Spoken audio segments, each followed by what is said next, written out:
Mesdames et messieurs, bonsoir, bienvenue à la deuxième émission de Grâce et Justice en lui qui porte un regard chrétien sur la France en abordant un sujet à la fois. Le 4 mars 2024, le Congrès s'est prononcé en faveur de l'inscription dans la Constitution française de la liberté des femmes de recourir à l'interruption volontaire de grossesse. Cette étape est historique et fait de la France le premier pays au monde à mentionner explicitement l'IVG dans son texte fondamental. Je le souligne et le dis haut et fort, une tragédie pour la France. Dans Proverbes chapitre 14 verset 34, il est écrit « La justice élève une nation, mais le péché est la honte des peuples ». Nous sommes loin de l'élévation d'une nation par la justice, mais plutôt de l'abaissement de celle-ci à cause du péché. La France est en train de s'engouffrer de plus en plus dans les ténèbres et l'iniquité s'accroît. Nous avons d'un côté ceux que l'on appelle les pro-vie, défendant les droits de vie pour les enfants à naître, et de l'autre, nous avons les pro-choix, disant que la femme doit disposer de son corps comme elle l'entend. Je suis conscient que des deux côtés, il y a des extrêmes. D'un bord, certains pro-vie allant jusqu'à accabler ou insulter celles qui se font avorter, démontrant en cela un manque total de compassion et d'amour. Et de l'autre côté, ceux et celles qui n'ont aucune considération pour l'enfant à naître, l'appelant amas de cellules. Il y a des personnes faisant partie des pro-choix qui véritablement pensent se battre pour une bonne cause, en protégeant les droits des femmes à pouvoir recourir à l'avortement. Mais leur intelligence a été obscurcie, car ils oublient complètement cette vie qui grandit dans le corps de la femme. Cette vie sans défense que l'on supprime sous couvert des droits de la femme de disposer de son corps comme elle l'entend. En cela, il n'y a pas de combat juste et légitime, mais plutôt lutter contre la vie. Certains diraient « oui, mais si l'avortement n'était pas légalisé, il y aurait des avortements clandestins pratiqués dans des circonstances qui mettraient en danger la femme. » Le vrai danger pour la femme n'est pas d'avorter dans de bonnes conditions. Le vrai danger pour la femme, c'est de déshonorer Dieu en supprimant la vie. Voilà le vrai danger. Le problème, c'est que du fait d'avoir légalisé l'avortement aujourd'hui, c'est devenu quelque chose de banal. L'État aurait dû se battre pour accompagner et aider les femmes enceintes afin de leur trouver des solutions pour qu'elles puissent mettre leurs enfants au monde dans de bonnes conditions. Pas d'avortement dans de bonnes conditions, mais plutôt une grossesse dans de bonnes conditions. L'interruption volontaire de grossesse, dite l'IVG, est autorisée en France depuis la loi du 17 janvier 1975, dite loi Veil. Cette loi a été adoptée par l'Assemblée nationale malgré de grandes échauffées. Elle encadre et légalise l'avortement. Concrètement, l'IVG peut être pratiquée par un médecin à la demande de la femme enceinte avant la fin de la 12e semaine de grossesse, du moins en 1975. Mais les Françaises ne peuvent avorter que sous certaines conditions, c'est-à-dire qu'elles doivent se trouver dans une situation de détresse. Voici les raisons pour lesquelles une femme pouvait se faire avorter à cette époque. Une femme pouvait demander un avortement si sa santé était mise en danger par la grossesse. Deuxièmement, si la poursuite de la grossesse mettait en danger la vie de la femme, elle avait le droit de recourir à l'IVG. Troisièmement, si le fœtus était atteint d'une maladie particulièrement sévère et incurable, l'avortement était autorisé. Avant la loi Veil de 1975, les femmes et les personnes pratiquant des avortements risquaient des peines de prison et bien plus. Par exemple, Marie-Louise Giraud a été guillotinée le 30 juillet 1943 à la prison de la Roquette à Paris pour avoir pratiqué 27 avortements. Elle est l'une des deux seules personnes exécutées en France pour ce motif, l'autre étant Désirée Pioche, guillotinée le 22 octobre 1943 pour 3 avortements. L'État français de l'époque avait conscience de l'importance de la vie, car si une personne pratiquait l'avortement, elle risquait l'emprisonnement et même, pour certaines, la mort. Lorsque l'on met une loi telle que l'avortement en vigueur, nous nous plaçons nous-mêmes à la place de celui qui a seul droit sur nos vies, c'est-à-dire Dieu. Le problème est manifestement pris à l'envers. Le but de cette loi, selon Simone Veil, c'était de protéger les plus faibles, les femmes isolées. Mais n'y a-t-il pas encore plus faible qu'une femme? N'y a-t-il pas un être sans défense dont on ne parle même pas? Cet être sans défense qui aspire à la vie, qui a d'ailleurs la vie en lui et dont très peu se soucie. On parle des droits de la femme, de son droit de disposer de son corps comme elle le veut, mais qui se lèvera pour défendre les droits de ses enfants à naître? Qui se lèvera pour protéger la vie de ses fœtus? Ces enfants à naître ne peuvent manifester dans les rues. Les femmes peuvent le faire, mais eux ne le peuvent pas. Qui élèvera la voix pour protéger les sans-voix, ceux que l'on n'entend pas? Aucune vie n'est plus importante qu'une autre. Nous sommes, aux yeux de Dieu, sa création. Un enfant ne vaut pas plus qu'un parent, et un parent ne vaut pas plus qu'un enfant, car pour Dieu, la vie est précieuse, et nous devons la préserver, nous devons la protéger. Nous devons aussi bien nous soucier de la vie de la mère que de la vie de l'enfant à naître. Nous ne devrions pas dire que la vie de l'un est plus importante que la vie de l'autre, et que l'un a droit de vie ou de mort sur l'autre. Non. Nous devons laisser Dieu à sa place et nous à la nôtre. C'est lui qui doit décider de qui doit vivre et qui doit mourir. C'est lui qui détient les clés de la vie et de la mort. Ce n'est pas nous. Ce n'est pas à nous de prendre ces décisions, mais à lui. Voici ce que nous dit la Bible dans Proverbes chapitre 6, versets 16 à 19. Il y a 6 choses que l'Éternel, et même 7, qu'il a en horreur. Les yeux hautains, la langue menteuse, les mains qui répandent le sang innocent, le cœur qui médite des projets iniques, les pieds qui se hâtent de courir au mal, le faux témoin qui dit des mensonges et celui qui excite des querelles entre frères. Dans le verset 17, nous parlons de 3 choses que Dieu a en horreur. Les yeux hautains, la langue menteuse et les mains qui répandent le sang innocent. Dans ces choses-là, nous voyons, je dirais, une bonne représentation des sentiments qui peuvent animer ceux qui sortent des lois pour l'avortement. Les yeux hautains représentant les hommes fiers, imbus d'eux-mêmes, se plaçant à la place de Dieu, croyant qu'ils sont puissants et aptes à décider de qui doit vivre et qui doit mourir. Ensuite, nous avons la langue menteuse. Ce sont ceux qui vous diront que ce n'est pas grave, que le fœtus ne ressent rien, que ce n'est pas une vie, ce n'est qu'un amas de cellules. Et puis, accompagnant cela, nous avons les mains qui répandent le sang innocent. Parce que lorsque vous tuez un fœtus, car l'IVG n'est rien d'autre que cela, c'est le sang innocent qui coule sur vos mains. Non seulement sur les mains de ceux qui pratiquent cela, et là, je ne parle pas seulement des mères, mais aussi des pères qui valident de tels actes. Et pour certains même, poussent leur compagne ou leur petite amie ou leur femme à avorter, et dans bien des cas, pour des soucis de confort. Je dirais même aussi que certains parents sont même plus coupables que la mère elle-même lorsqu'ils la contraignent à interrompre sa grossesse, la jugeant pas prête à devenir mère et ne voulant pas s'encombrer d'un enfant. Tout comme Judas, qui était bien plus coupable aux yeux de notre Seigneur Jésus-Christ que l'était d'ailleurs Ponce Pilate quand il lui a dit « C'est pourquoi celui qui me livre à toi commet un plus grand péché ». Il arrive que des mères en devenir soient forcées et contraintes d'avorter contre leur propre volonté parce qu'elles subissent une pression énorme de la part de leur conjoint ou de leur famille, allant se faire avorter avec larmes et contrition et devant vivre avec ce remords toute leur vie. Personne n'est innocent dans cette affaire, pas même les médecins. En parlant de médecins, je vais vous parler du serment d'Hippocrate, qui a été donné par Hippocrate de Cos à peu près 400 ans avant la naissance du Christ. Voici ce qu'a fait jurer Hippocrate à ses élèves. « Je ne donnerai pas de poison même si l'on m'en priait, ni ne suggérerai pareil usage. » Et dans la même phrase, il a continué. « Et je ne donnerai pas de produit abortif à une femme. » Bon nombre de médecins transgressent l'essence même de ce serment.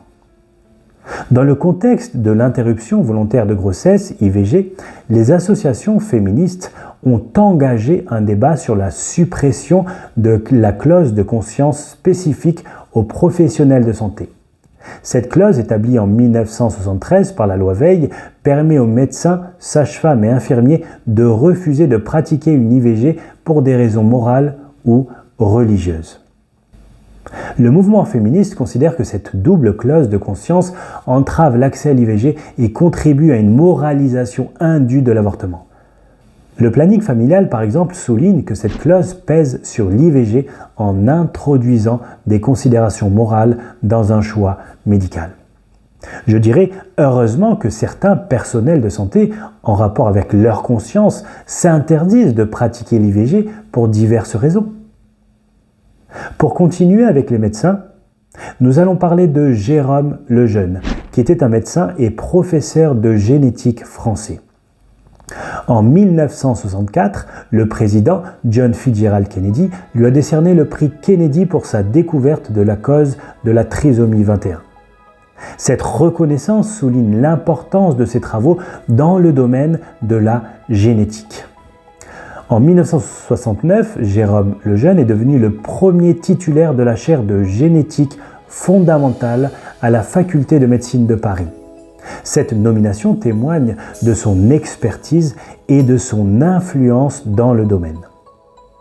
Il a également été récompensé par le prix William Allen Memorial pour ses contributions exceptionnelles à la recherche médicale. En 1993, Jérôme Lejeune a reçu le prix Griffuel pour ses travaux pionniers sur les anomalies chromosomiques dans le cancer. Ce prix souligne son rôle dans la compréhension des maladies génétiques. Le médecin et professeur de génétique Jérôme Lejeune était interviewé pour savoir ce qu'il pensait de la pilule abortive. Juste pour expliquer brièvement, la pilule abortive, également connue sous le nom de pilule d'avortement, est utilisée pour interrompre une grossesse déjà en cours. La pilule abortive a été commercialisée en 1988 en France par une injonction du ministre de la Santé. Nous sommes en 1988. Écoutez ce que le professeur Jérôme Lejeune dit de cette pilule abortive qui va être industrialisée. Et le nombre de doses qui vont être fabriquées est énorme. Je ne le connais pas, je ne suis pas industriel, mais ça représente des millions d'enfants qui seront supprimés. Et je dis, parce qu'il faut que les téléspectateurs le comprennent, si ce produit est en vente, ou même qu'il soit payé ou pas, ça n'a aucune importance, s'il est employé et exploité industriellement, ce sont des millions d'êtres humains qui seront détruits chaque année. Et je le dis posément parce que c'est vrai qu'il faut qu'on le sache, ce produit tuera plus d'êtres humains qu'Hitler, Mao Tse-tung et Staline réunis. Non, c'est pas possible de laisser dire des choses comme ça. D'accord. Alors maintenant, j'ai quand même le droit. Dans le monde, chaque année, je dis bien chaque année, environ 73 à 75 millions d'avortements ont lieu. Si l'on analyse les paroles du professeur Lejeune et que l'on fait le constat depuis 1988 à aujourd'hui, ces prévisions étaient bel et bien réelles. Nous allons donc parler très rapidement de ces trois personnes dont le professeur Lejeune a parlé. Adolf Hitler, Mao Tse-tung et Joseph Staline.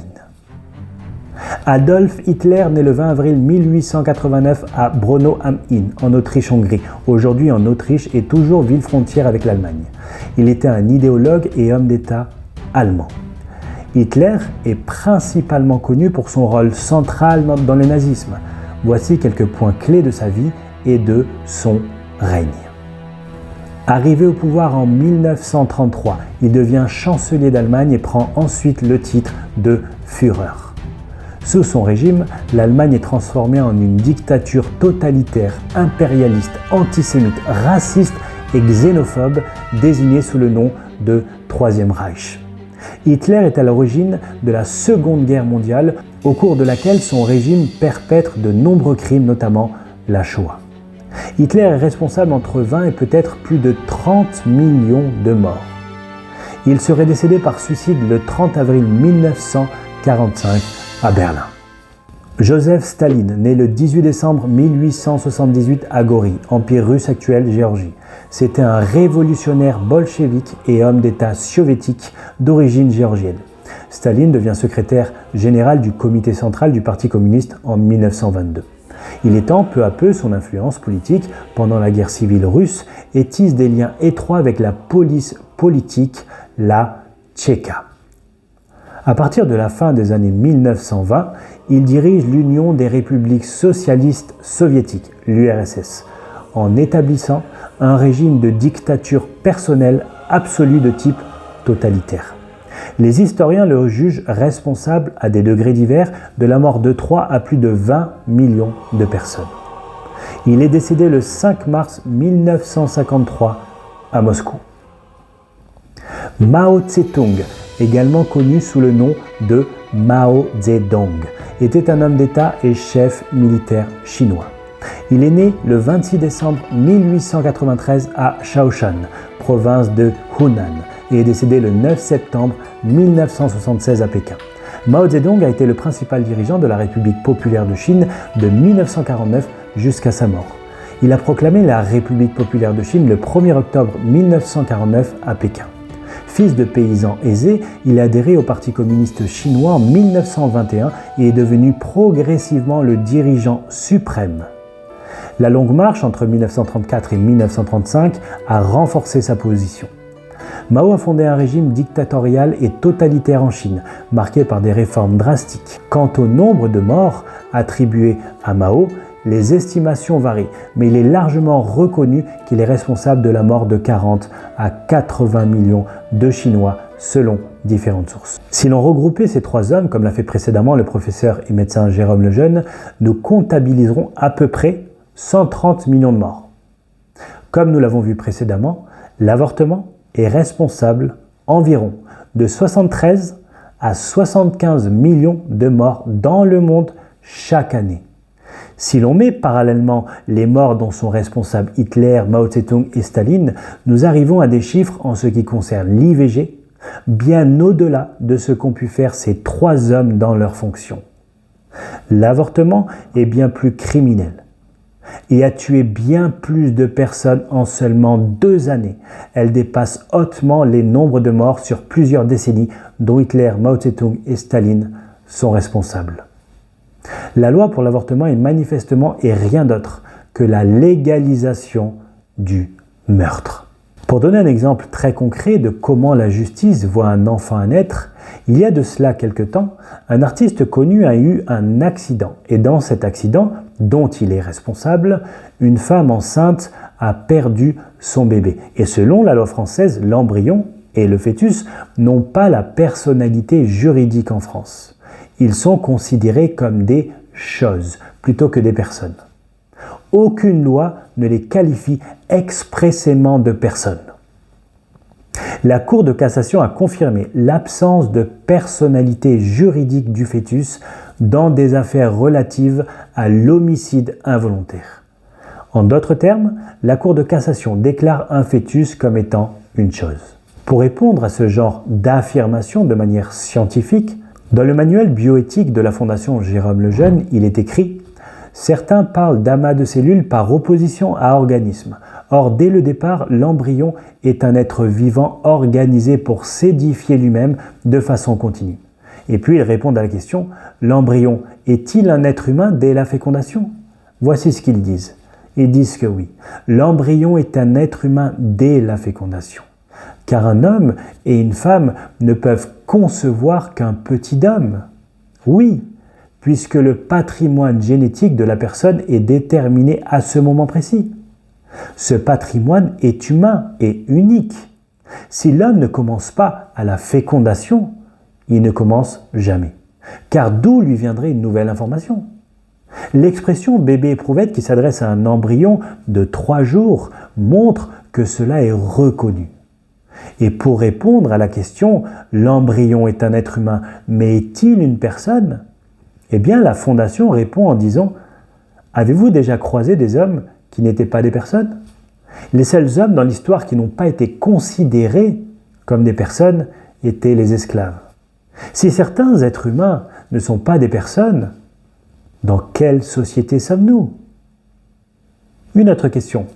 Penser que l'embryon est un être humain, est-ce une affaire d'opinion ?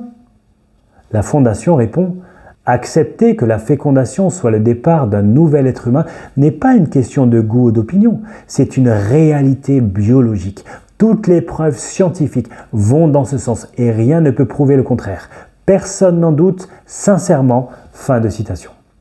Voilà, la Cour de cassation confirme l'absence de personnalité juridique du fœtus en déclarant celui-ci comme étant une chose, mais la biologie affirme le contraire et dit que le fœtus est un être humain, que l'embryon est un être humain, que dès la conception, dès la fécondation, il s'agit d'être humain. Comment pouvons-nous nous permettre d'enlever la vie de cet être humain aussi petit soit-il ? Ce n'est pas parce que la loi permet l'IVG que cela est juste, et ce n'est pas parce que la loi encourage cela que ceci n'est pas considéré comme étant un meurtre. Parce que les hommes ont rejeté Dieu, ils ont très peu de considération pour la vie. Au congrès du Parlement le 4 mars 2024, voici ce que certaines ont dit lors de ce congrès, je vous laisse écouter. Écrivons dans notre Constitution que jamais la liberté des femmes à disposer de leur corps ne doit souffrir d'entrave.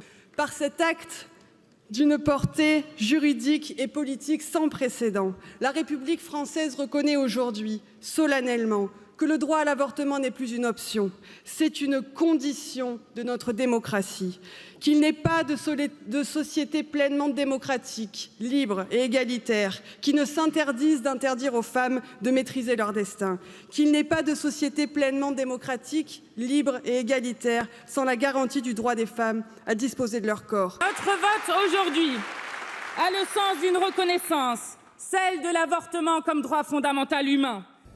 Je ne reviendrai pas sur ce qui vient d'être dit dans la vidéo que je viens de partager, si ce n'est sur un point important qui met en avant le droit des femmes tout en délaissant complètement le droit de l'enfant à naître.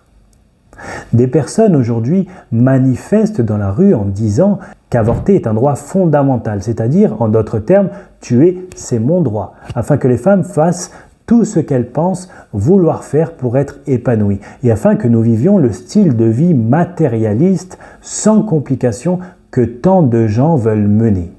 L'effet exact est que nous devenons des meurtriers de masse parce que la femme veut être libre de faire exactement ce qu'elle veut faire, libre d'avoir des rapports sexuels avec qui elle veut sans en subir les conséquences et donc supprimer des millions de vies au nom de la liberté. Le péché de la fornication conduit au péché d'avortement.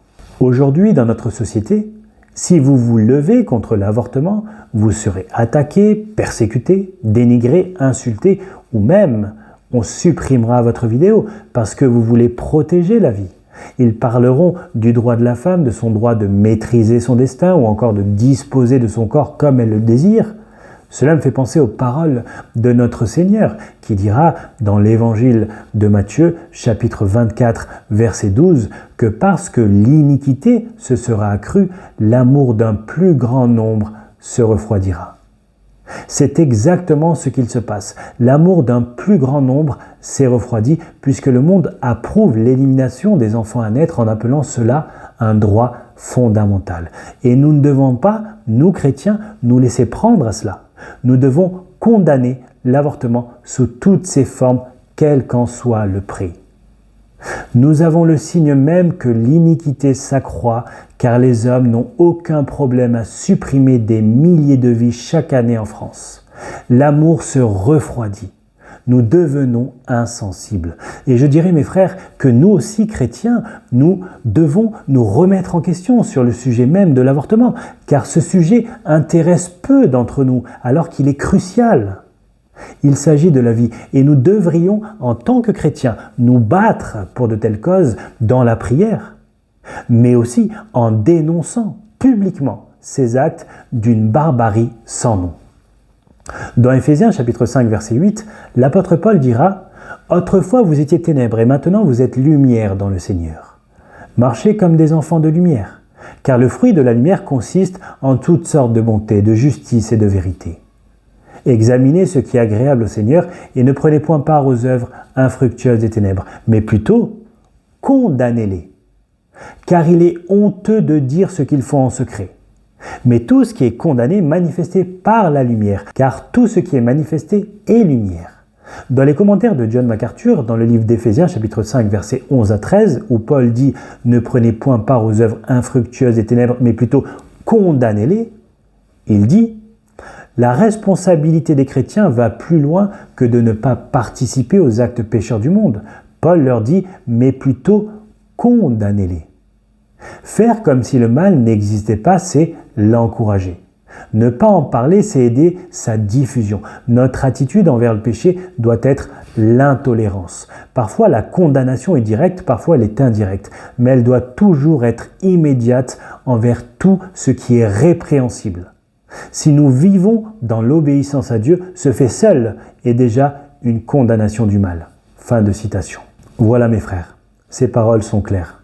En tant que chrétiens, nous ne devons pas rester silencieux, mais nous devons condamner les œuvres infructueuses des ténèbres et ne pas rester dans le silence.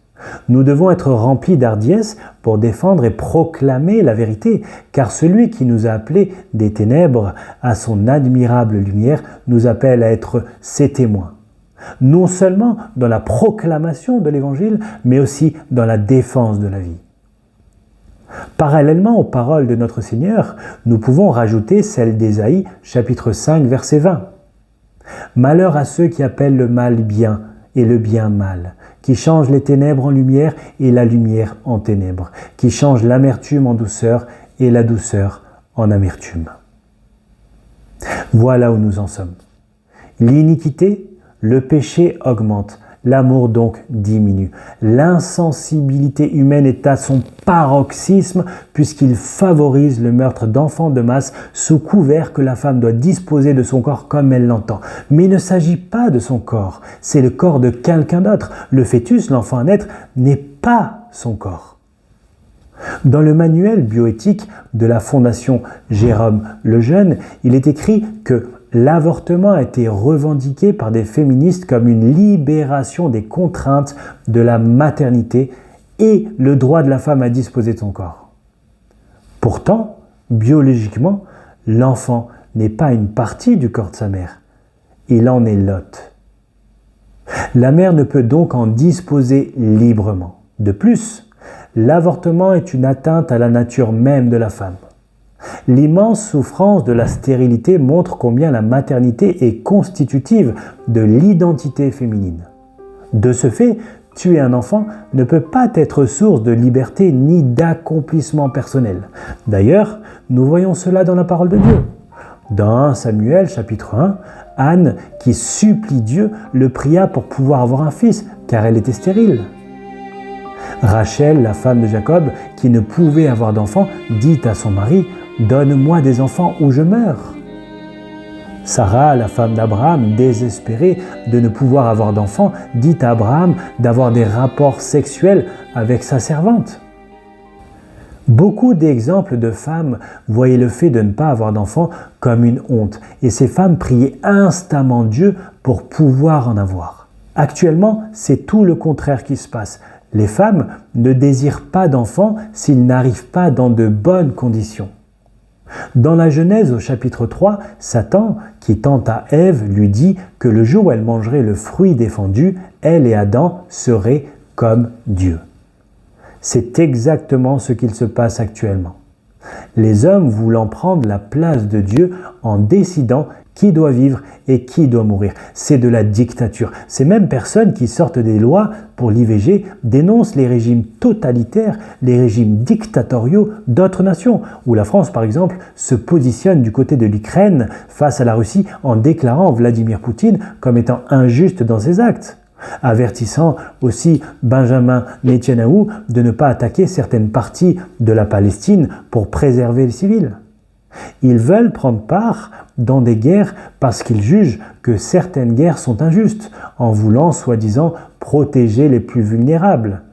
Et pourtant, avec cette loi qui favorise et qui, je dirais, encourage carrément à l'avortement, ils démontrent leur manque d'amour, leur manque de justice et ne peuvent se placer comme des personnes bienveillantes. Ce n'est que de l'hypocrisie manifeste et trompeuse. Sous couvert de protéger les droits des femmes, ils anéantissent des millions de vies. Le but ultime de Satan est de combattre le royaume de Dieu. Son but, c'est d'être élevé, d'être glorifié par les hommes, et c'est ce que font les hommes avec ce type de loi, puisqu'ils anéantissent la vie, se plaçant ainsi à la place de Dieu et faisant les œuvres du diable. Je vois peut-être certains d'entre vous se poser la question de manière sérieuse et se dire « Très bien, je comprends que l'avortement soit un péché, je comprends que l'avortement soit contraire à ce que Dieu veut, mais que faire lorsqu'une femme est violée ?» Je dirais que le pourcentage de femmes violées se faisant avorter ne représente qu'une infime partie en comparaison de celles qui se font avorter pour différents motifs. Mais nous allons considérer cette infime partie. L'avortement, quoi qu'en soient les raisons, qu'elles soient médicales, personnelles et sociales, ou suite à un viol, n'enlève nullement le droit à la vie pour l'enfant à naître. La Fondation Le Jeune dit, je cite, « On peut comprendre qu'une femme ne désire pas l'enfant d'un viol. La mère doit être bien accompagnée après un tel traumatisme. Mais tuer l'enfant n'annule pas le drame, cela l'aggrave au contraire.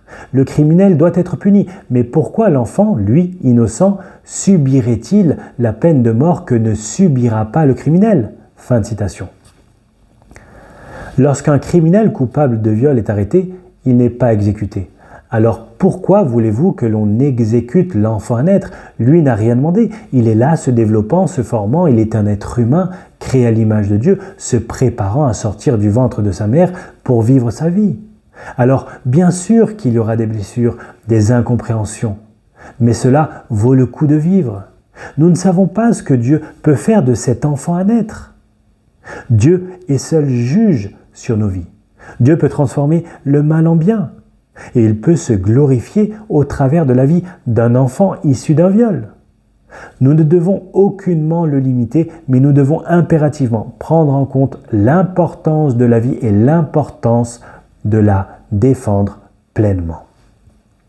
Dans le livre de Jérémie, au chapitre 1, verset 5, il est écrit « Avant que je t'eusse formé dans le ventre de ta mère, je te connaissais. » Psaume 119, verset 73, « Tes mains m'ont créé, elles m'ont formé. » Job, chapitre 10, verset 8, « Tes mains m'ont formé, elles m'ont créé, elles m'ont fait tout entier. » Psaume 139, verset 13, « C'est toi qui as formé mes reins, qui m'as tissé dans le sein de ma mère. » Nous voyons dans ces merveilleux passages de la parole de Dieu que c'est lui qui façonne l'être humain dans le ventre de sa mère. C'est lui qui le prépare à venir au monde. C'est lui qui le tisse dans le corps de sa maman. Et nous n'avons aucunement le droit d'arrêter l'œuvre merveilleuse et glorieuse que le Seigneur fait dans le développement de l'enfant à l'intérieur même de sa mère. Alors bien sûr que Dieu n'est pas surpris lorsque les hommes portent atteinte à la vie des fœtus, car Dieu sait toutes choses. L'homme n'a pas idée de la gravité immense de cet acte, de l'offense faite contre Dieu notre Créateur. Venir arrêter la vie, c'est vouloir arrêter son œuvre, l'œuvre même de Dieu. N'est-ce pas diabolique? Satan veut enlever la vie que Dieu donne, et lorsque nous enlevons la vie à l'intérieur d'une mère, nous faisons les œuvres du diable, et nous agissons comme ses disciples, portant atteinte à la vie que Dieu façonne. Qu'en est-il aussi des malformations vues à l'échographie, qu'elles soient de type trisomie 21 ou d'autres pathologies handicapantes pour l'enfant à naître? Je dirais que chaque famille devrait se préparer à une éventuelle malformation ou un éventuel handicap de l'enfant qu'ils attendent, afin qu'ils ne soient pas surpris et qu'ils se préparent à la venue de cet enfant, peu importe donc l'état dans lequel il se trouve.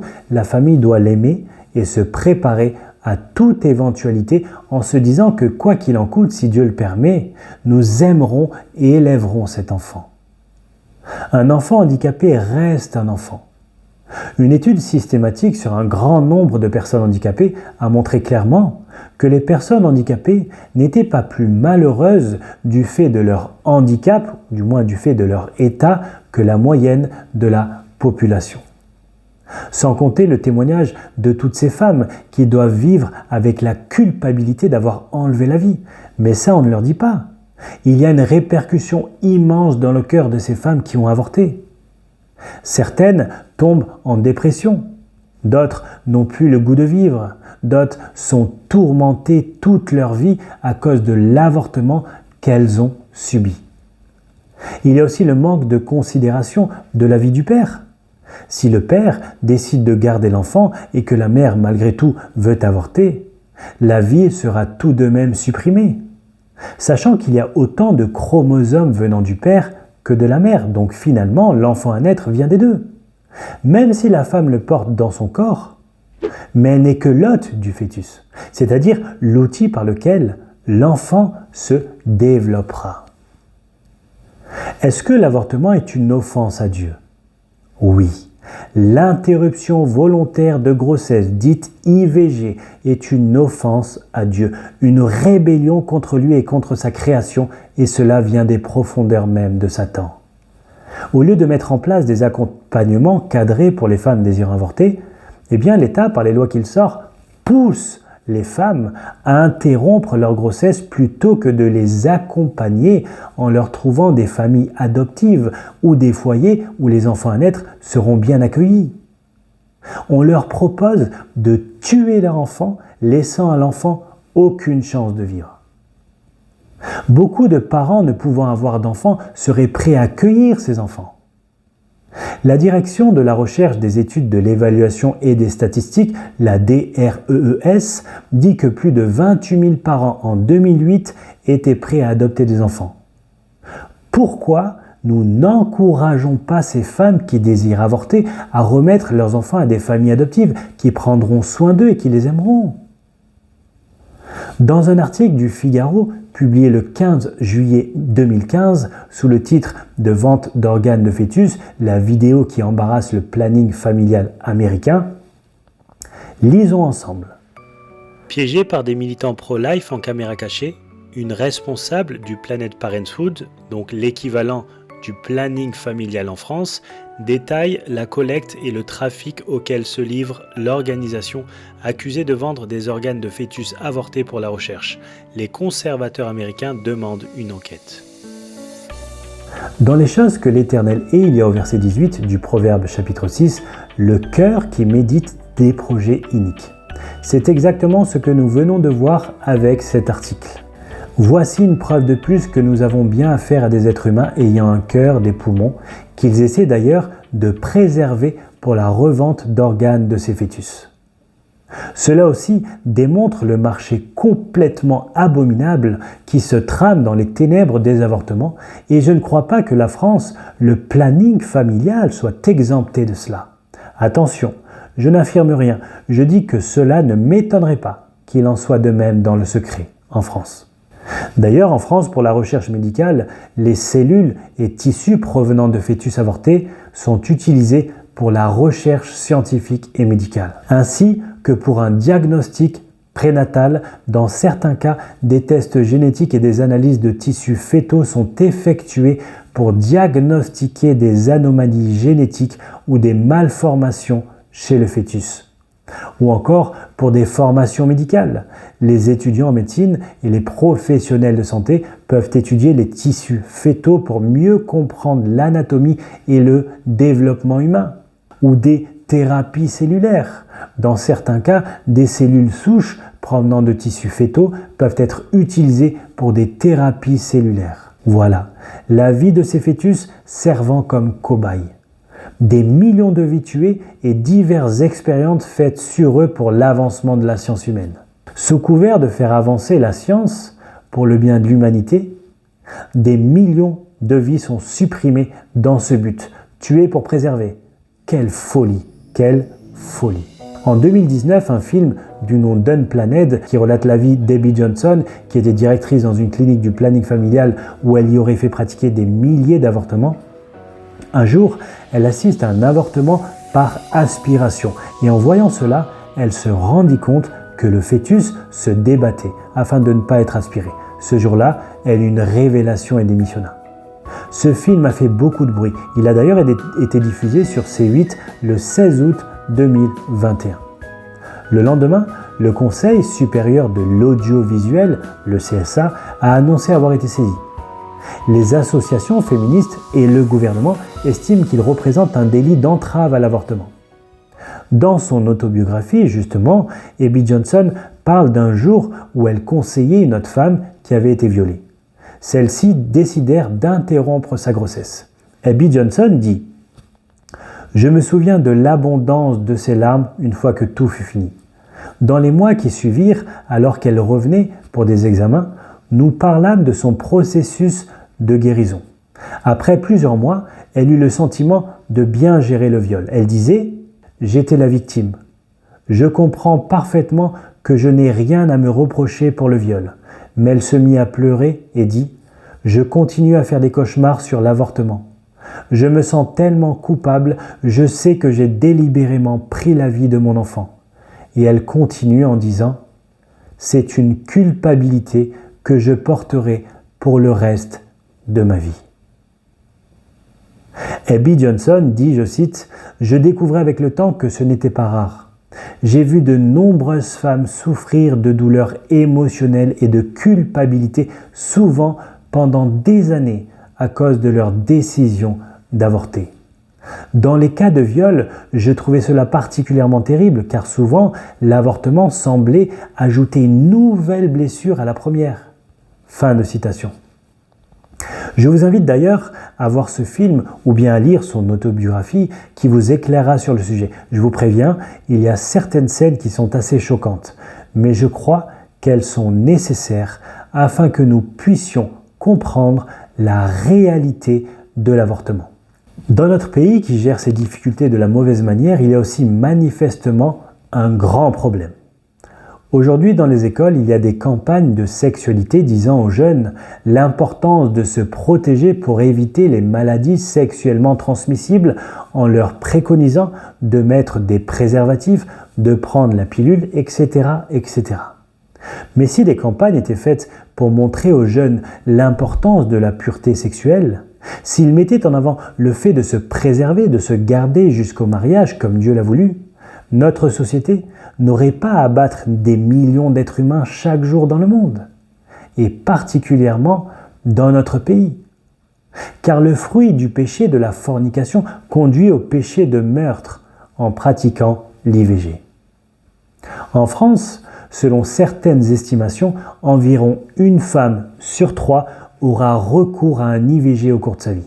Cela signifie que l'IVG est une procédure relativement courante. Vous imaginez, une femme sur 3 sait déjà ou se fera avorter. Aujourd'hui, c'est devenu comme un moyen de contraception. C'est-à-dire que si une femme tombe enceinte, on lui dira « ce n'est pas grave, au pire, tu iras avorter ». L'IVG est devenu banal. Comme nous l'avons fait dans notre première émission en faisant une rétrospective des différents présidents de la République française, nous ferons de même une rétrospective des différentes lois sur l'avortement, afin de voir l'évolution de cette loi qui conduit aujourd'hui l'IVG à être quasiment banalisé. Avant la dépénalisation de l'avortement en France, celui-ci était considéré comme un acte criminel. Le Code pénal de 1810 condamnait toute personne pratiquant ou favorisant l'avortement à des peines de prison et d'amende. En 1943, comme nous l'avons vu précédemment, Marie-Louise Giraud a été condamnée à mort pour avoir pratiqué 27 avortements. La légalisation de l'avortement en France remonte à la loi du 17 janvier 1975, également connue sous le nom de loi Veil. Avant 12 semaines de grossesse, toute femme en situation de détresse pouvait demander à son médecin l'interruption de sa grossesse. La loi précisait que le médecin devait informer la femme des aides disponibles si elle décidait de garder l'enfant. Depuis la loi Veil, la législation sur l'avortement en France a connu plusieurs évolutions. En 2001, la loi Aubry a assoupli les conditions d'accès à l'IVG en permettant notamment un remboursement intégral par la sécurité sociale. Plus récemment, en 2022, la loi du 2 mars a allongé le délai légal pour avoir recours à l'IVG, le portant de 12 à 14 semaines de grossesse. Pour une petite représentation, voici à quoi ressemble à peu près un fœtus de 12 à 14 semaines de grossesse. À ce stade, le bébé bouge ses mains et ses pieds, et même son sexe peut être connu. Vous imaginez l'atrocité une nouvelle fois de l'allongement de 12 à 14 semaines? Il ne s'agit plus là, comme certains peuvent le dire, d'amas de cellules, car, comme nous avons pu le prouver précédemment, c'est un mensonge. Mais il s'agit là d'un bébé formé qui est tué dans le ventre de sa mère. Se vantant d'être sages, comme nous dira l'apôtre Paul, ils sont devenus fous.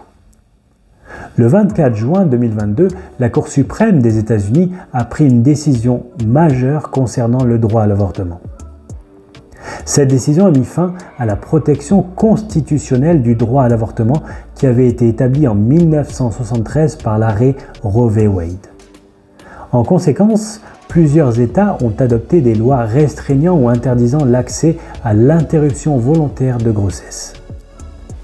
Il est fort probable aussi que la loi constitutionnelle du 8 mars 2024 en France renforçant le droit à l'avortement était mise en place de peur que la même chose se passe sous le drapeau bleu-blanc-rouge, craignant qu'en France aussi il y ait une restriction, voire une interdiction totale d'accès à l'interruption volontaire de grossesse.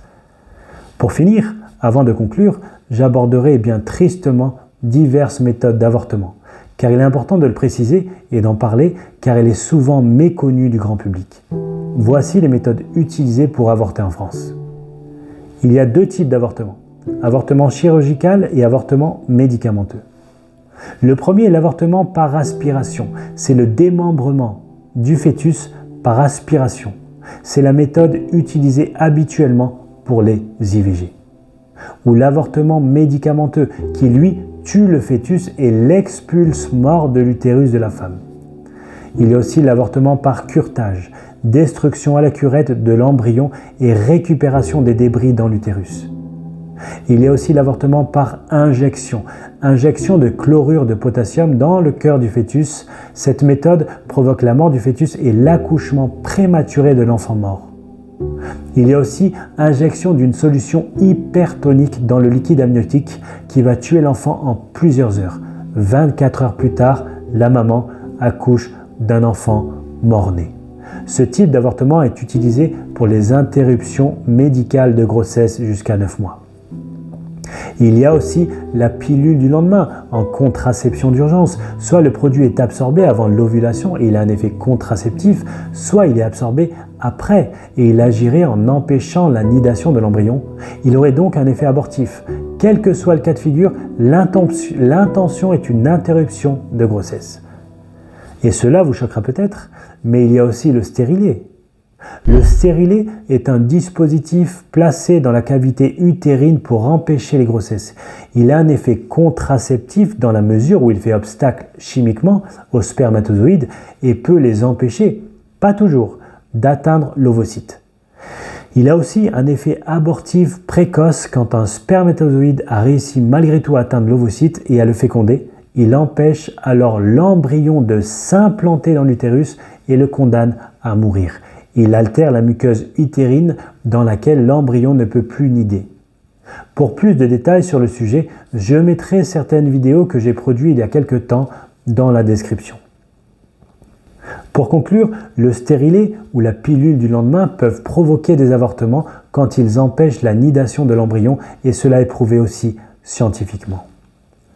Le 25 mars 2024, à l'hôpital université de Bulovka, à Prague, République tchèque, une femme enceinte venue pour un simple examen de contrôle a été victime d'un avortement accidentel. Voilà l'un des mauvais fruits de plus du droit à l'avortement. Un enfant à naître tué dans le ventre de sa mère accidentellement. Quelle tragédie! Y a-t-il des risques liés à l'interruption volontaire de grossesse et la possibilité de complications? Oui. Après une IVG, il peut arriver que l'évacuation de tout le contenu de l'utérus ne soit pas complète. Cela peut entraîner des saignements prolongés, des douleurs et une infection. Des saignements excessifs peuvent survenir après une IVG. Il y a aussi le risque que la paroi utérine soit perforée, donc médicalement il y a des risques, sans parler des conséquences qu'il peut y avoir sur la fertilité ou des dégâts psychologiques qui peuvent survenir après une IVG. Selon les statistiques, le taux de suicide est en augmentation à propos des femmes qui ont commis l'avortement. L'hypocondrie, la dépression, le retrait, la culpabilité, la honte, la dépendance à la drogue et à l'alcool, de graves traumatismes émotionnels, tout ceci provient des avortements. Le risque aussi de grossesse extra-utérine, c'est-à-dire en dehors de l'utérus, est doublé pour les femmes qui ont une fois avorté et quadruplé là où il y a 2 ou plusieurs avortements. Les fausses couches sont presque 2 fois plus fréquentes chez les femmes qui ont avorté. C'est aussi 2 fois plus de risque de cancer du sein quand l'avortement a été pratiqué au premier trimestre. L'état des femmes qui souffraient déjà de problèmes émotionnels ou mentaux s'aggrave souvent. L'avortement produit des problèmes dans la vie de celles qui n'en avaient pas. Les femmes qui ont fait un avortement sont plus susceptibles de ressentir la culpabilité, la dépression et les idées suicidaires. Et certains sont même arrivés à dire que si nous ne pratiquons pas l'IVG sur certaines femmes, elles risquent de se suicider. Eh bien, la prétention selon laquelle une femme commettrait un suicide si on lui refuse le droit d'avorter, et c'est ce que nous disent certaines personnes pro-choix, est très incertain, parce que le suicide est quasiment inexistant parmi les femmes enceintes. Après un avortement, une femme est plus encline à rompre la relation avec son partenaire, qu'elle soit mariée ou non. L'avortement détruit tous ceux qui sont dans le processus. Dans Exode chapitre 20, verset 13, il est écrit « Tu ne tueras point ». Voilà ce que nous préconise notre Seigneur et notre Dieu de ne point tuer. Car lorsque nous portons atteinte à la vie que Dieu a créée, nous portons atteinte à Dieu lui-même. La vie doit être protégée. Nous devons aimer la vie parce que Dieu en est le créateur et nulle personne n'a le droit de décider qui doit vivre et qui doit mourir. Il y aurait encore beaucoup de choses à dire sur ce thème tellement important qu'est l'IVG. Et cette vidéo, malheureusement, ne peut couvrir tout ce thème tellement il est énorme. Mais j'espère, par la grâce de Dieu, avoir pu apporter ma pierre à l'édifice pour la défense de la vie. Et maintenant, il y a plusieurs choses importantes qui doivent être dites dans cette vidéo, des choses très importantes. Peut-être certaines personnes parmi vous ont déjà pratiqué une IVG, l'ont peut-être subi, l'ont peut-être voulu. Et je tiens à dire qu'en tant que chrétien, je ne condamne personne.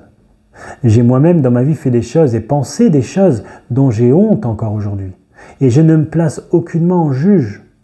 Je prie que Dieu, qui prend plaisir à faire miséricorde, vous conduise à la repentance. Si vous êtes une femme et que vous avez avorté, repentez-vous. Repentez-vous d'avoir enlevé la vie. Allez chercher votre secours en Christ et en Christ seul, car en lui vous serez pardonnés. Le sang qui a coulé sur vos mains sera effacé, même si la cicatrice sera encore présente. Alors cela ne veut pas dire que vous ne serez plus attristés de cet acte, mais cela voudra dire que Dieu vous aura pardonné. Nous devons prendre en considération que la vie est importante parce que la vie, c'est Dieu qui la donne. Si vous êtes un homme et que vous avez poussé votre compagne, votre petite amie, votre épouse à avorter, vous êtes aussi coupable et vous devez vous repentir de cela. Vous devez rechercher la grâce et le pardon de Dieu pour votre salut. Vous devez rechercher le Christ, lui demander qu'il vous pardonne. Vous devez croire en son sacrifice à la croix pour vos péchés. Vous devez croire qu'il a été crucifié par les Romains, qu'il est revenu à la vie le 3e jour et qu'il est monté à la droite de Dieu le Père, d'où il viendra juger les vivants et les morts. Si vous êtes parent, et que vous avez conduit votre enfant un jour à faire cela, pratiquer une IVG, à subir une IVG, vous devez vous repentir et prier Dieu qu'il vous pardonne au travers du sacrifice de son Fils. Si vous portez encore le poids de ce drame en tant que femme parce que vous avez avorté, Dieu peut vous libérer de ce poids, de ce fardeau en le remettant entre ses mains. Vous avez peut-être agi de manière inconsciente sans vous rendre compte de l'importance de la vie et Dieu est disposé à vous pardonner au travers de Christ. C'est pour cela qu'il l'a envoyé. Alors je vous en prie, repentez-vous. Mettez votre foi en Jésus-Christ et vous serez sauvés. À toutes celles qui envisagent de se faire avorter, peut-être dans les jours, les mois qui viennent, je vous en prie, renoncez. Battez-vous, faites-vous aider, faites-vous accompagner. Recherchez des associations, des églises, des pasteurs qui pourront vous accompagner, vous aider. Quoi qu'il ait pu vous arriver, vous n'êtes pas seul.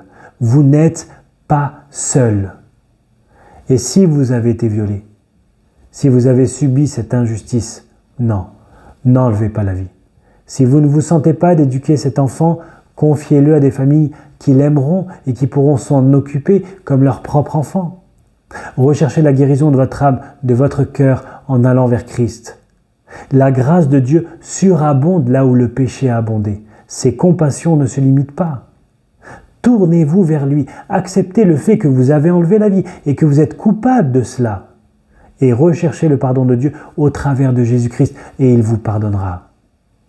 Il a dit « Je ne suis pas venu appeler à leur repentance des justes, mais des pécheurs. » Si vous regrettez d'avoir commis cet acte, je prie que vos regrets se transforment en véritable repentance, afin que vous puissiez prendre conscience que c'est Dieu lui-même que vous avez offensé. Comme le dira David lorsqu'il a péché en commettant l'adultère et en faisant tuer le mari de Bathsheba, il a dit « C'est contre toi seul, Éternel, que j'ai péché. » Puissiez-vous vous rendre compte que ce grand péché est avant tout contre Dieu lui-même. Si nous pouvons vous aider, contactez-nous. Si nous pouvons le faire, nous le ferons. Que Dieu vous bénisse, que Dieu vous garde. Choisissez la vie et non la mort. Frères, n'oublions pas, 3 choses demeurent, la foi, l'espérance et l'amour. Mais la plus grande de ces choses, c'est l'amour. C'était Grâce et Justice en lui, l'émission qui pose un regard chrétien sur la France en abordant un sujet à la fois.